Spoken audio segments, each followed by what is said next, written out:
In this screencast, I'll show you how to bring native code intelligence to your GitLab instance using the Sourcegraph integration. The first step is that we're going to head to the admin.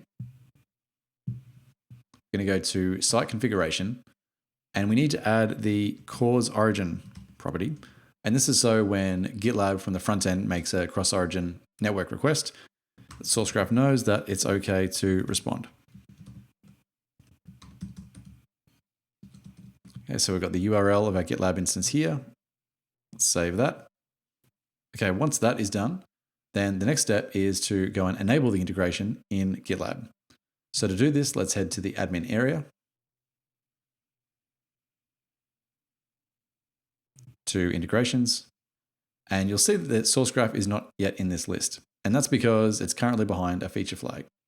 So to get this enabled, let's fire up the GitLab Rails console. Now that that is up and running,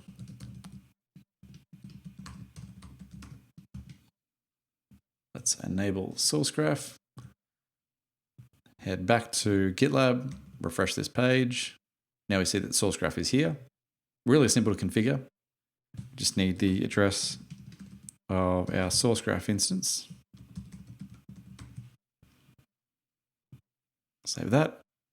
So this enables it for GitLab. The next step though is that we do need to enable it for our user as well because it is opt-in.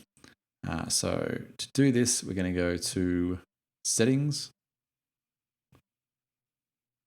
and preferences, and then all the way down, enable integrated code intelligence for code views, click save.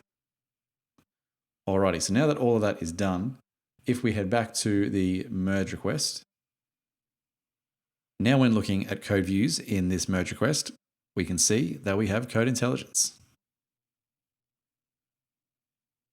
We can go to definition, and we can also see where this definition, this struct is being used by using find references, which takes us to Sourcegraph. And that's how easy it is to enable native code intelligence on GitLab using the Sourcegraph integration.